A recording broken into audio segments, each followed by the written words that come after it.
లోకేష్ చెప్పిన దానికి తానా అంటే తందానా అన్నట్టుగా పోలీస్ వ్యవస్థ మారిపోవటం చాలా దురదృష్టకరం. కాకి చొక్కాలు వేసుకోవాల్సిన వాళ్ళు పసుపు చొక్కాలు వేసుకొని ఈరోజు అక్రమ కేసులు పెట్టుకుంటూ పోతుంటే ఏం మెసేజ్ ఇస్తున్నారు మీరు? రాబోయే కాలంలో దీనికి 10 ఇంతలు చేయమనా? పాలిటిక్స్ని భ్రష్టు పట్టిస్తున్నారు. ఎవరైతే ఈరోజు తప్పుడు కేసులు పెట్టి పిన్నెల రామకృష్ణారెడ్డి గారి కుటుంబం మీద లోపల పెట్టి వేధిస్తున్నారో వాళ్ళకి సూటిగా చెప్తున్నాం. ఏదో ఈరోజు మీ పని అయిపోయిందని సంకలు గుద్దుకుంటున్నారేమో. ఇంతవరకు మా నాయకుడు జగన్మోహన్ రెడ్డి గారు చెప్పినట్టుగా ఎవరి జోలికి మేము వెళ్ళలేదు.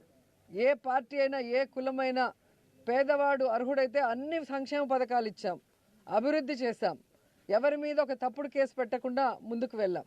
కానీ ఈరోజు మీరు చేస్తున్నది చాలా తప్పు. దీనికి 10 ఇంతలు మీరు అనుభవించడానికి రెడీగా ఉండండి అని కూడా హెచ్చరిస్తున్నాం. ఎందుకంటే ఈరోజు కోర్టు ఇచ్చింది పిన్నెల రామకృష్ణారెడ్డి గారికి స్పెషల్గా బెడ్, భోజనము, ఆయనకి ఇవ్వాల్సినవి ఏమున్నాయో కోర్టు చెప్పిన తర్వాత కూడా లోపల కూడా అవి ఇవ్వకుండా, టిఫిన్ పెట్టకుండా, భోజనం పెట్టకుండా మానసికంగా కూడా ఆ మనిషిని వేధించడం ఎంతవరకు కరెక్టు? చెయ్యని తప్పుకి కేసు పెట్టి లోపల పెట్టారు. లోపల పెట్టిన తర్వాత ఈరోజు కోర్టు ఇచ్చిన ఆర్డర్ని బేఖాతరు చేస్తూ భోజనం కూడా పెట్టడం లేదంటే మీరు ఏం ఉద్దేశంతో చేస్తున్నారో చెప్పాలి. లోపల ఉన్న ఆఫీసర్లు కానీ పైన ఉన్న ఆఫీసర్లు ఒకరి మీద ఒకరు చెప్పుకుంటూ తప్పించుకుంటున్నారు. రేపు ఈ ఆఫీసర్లందరూ ఇక్కడే పనిచేయాలా? రేపు మీ పరిస్థితి ఏంటో ఒకసారి చూడండి. ఎందుకంటే ఆఫీసర్లు అన్న వాళ్ళు రూల్స్కి కట్టుబడి పనిచేయాలి. అంతేగాని లోకేష్కి, చంద్రబాబు నాయుడుకి భజన బ్యాచ్ లాగా పనిచేయకూడదు. ఈరోజు రాష్ట్రంలో మీరు చూస్తే ఆడపిల్లల్ని వేధించేది తెలుగుదేశం వాళ్ళు, ఆడపిల్లల్ని రేపులు చేసి చంపేది తెలుగుదేశం పార్టీ వాళ్ళు, గంజాయి డ్రగ్స్ ముఠాలని నడిపించేది తెలుగుదేశం పార్టీ వాళ్ళు, అక్రమంగా ఈరోజు బెల్ట్ షాపులు మద్యాన్ని ప్రవహింపజేసేది తెలుగుదేశం పార్టీ వాళ్ళు, ఇల్లీగల్గా ఇసుక నమ్మేది తెలుగుదేశం పార్టీ వాళ్ళు. చేసే తప్పులన్నీ తెలుగుదేశం వాళ్ళు చేస్తుంటే వాళ్ళని పట్టుకోవడం ఆపేసి, వాళ్ళ మీద కేసులు పెట్టడం ఆపేసి ఈరోజు తెలుగుదేశం పార్టీ వాళ్ళు మాకు వీడు నచ్చలేదు, వీడి మీద కేసు పెట్టు, వీడు నచ్చలేదు, వీడి మీద కేసు పెట్టు, లేదా వీడు పవర్ఫుల్, వీడు ఊర్లోంచి బయటకు పోవాలి. వాళ్ళు రాసిచ్చిన పేర్ల మీద మీరు తప్పుడు కేసులు పెట్టుకుంటూ ఈరోజు అక్రమంగా అరెస్టులు చేసి లోపల పెడితే భయపడి పారిపోతామా? ఈరోజు కూటమి ప్రభుత్వం ఎంత వరస్ట్గా తయారైందంటే ఎక్స్ మినిస్టర్లు, ఎక్స్ ఎమ్మెల్యేలు, ఎక్స్ ఎంపీలు, ఐఏఎస్ ఆఫీసర్లు, ఐపీఎస్ ఆఫీసర్లు, వ్యాపారస్తులు ఎవ్వరూ లేదు. వాళ్ళకి నచ్చలేదు అంటే అక్రమంగా కేసు పెట్టడం, లోపలేయటం. ఇలా తెలుగుదేశం పార్టీ చెప్పినట్టు ఈరోజు చేస్తున్నారు. కాబట్టి పోలీస్ వ్యవస్థ ఎంత దిగజారిపోయిందో మొన్న కేంద్రం ఇచ్చిన ర్యాంకింగ్లో మీరే చూశారు. 36th ప్లేస్కి వచ్చింది. దీనికి చంద్రబాబు నాయుడు, హోంమంత్రి అనిత గారు సిగ్గుపడాలి.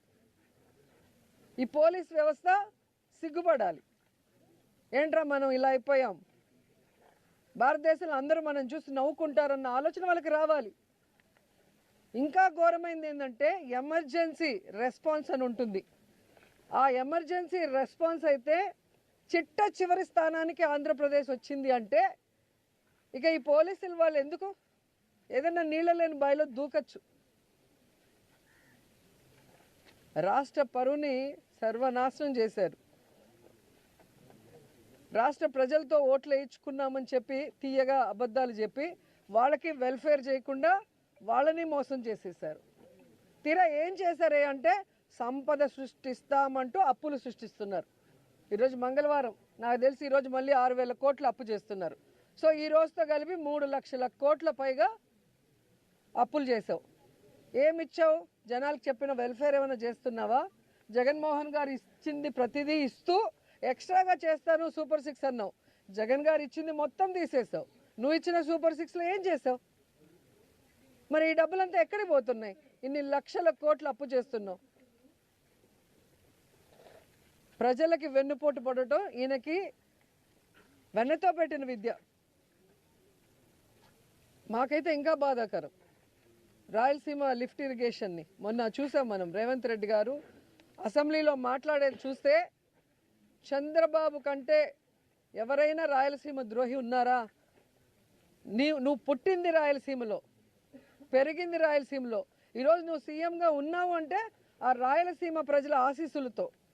అలాంటి రాయలసీమకి వెన్నుపోటు పొడవాలన్న ఆలోచన నీకు ఎలా వచ్చిందని నాకు అర్థం కావట్లేదు.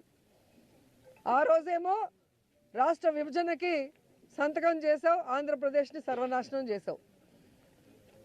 ఈరోజు రాయలసీమ లిఫ్ట్ ఇరిగేషన్ పని చేయకుండా ఆపేసి రాయలసీమకు అన్యాయం చేస్తున్నావు. రాయలసీమ ఏం తప్పు చేసింది, మీకేం అన్యాయం చేసింది? ఈరోజు రాయలసీమ కరువు శాశ్వతంగా పరిష్కరించాలన్న ఒక గొప్ప ఉద్దేశంతో జగన్మోహన్ రెడ్డి గారు ఈ రాయలసీమ లిఫ్ట్ ఇరిగేషన్ని తీసుకొచ్చారు. 960 కోట్లు దీనికి వెచ్చించడం జరిగింది.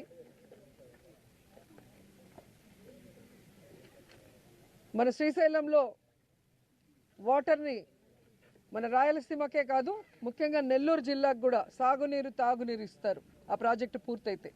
అలాంటి ప్రాజెక్ట్ని పూర్తి చేయాల్సింది పోయి హైదరాబాద్లో మీ ఆస్తుల్ని కాపాడుకోవడం కోసం ఈరోజు రాయలసీమ భవిష్యత్తును మీరు ఎలా తాకట్టు పెడతారు? మీరు రాయలసీమకి వెన్నుపోటు పొడిచిన విషయము ఈరోజు మీ పార్ట్నర్ ఓటు నోటు కేసులో నీతో పాటు దొంగ మీ పార్ట్నరే స్వయంగా అసెంబ్లీలో ప్రకటించారు. నేను రాయలసీమలో పుట్టాను, రాయలసీమ అంటే నాకు ఇష్టమని ఇంకొకటి చెప్తాడు పవన్ కళ్యాణ్, డిప్యూటీ సీఎం. మరి ఎక్కడికి వెళ్ళావు పవన్ కళ్యాణ్? ఈరోజు రాయలసీమకు అన్యాయం జరుగుతుంటే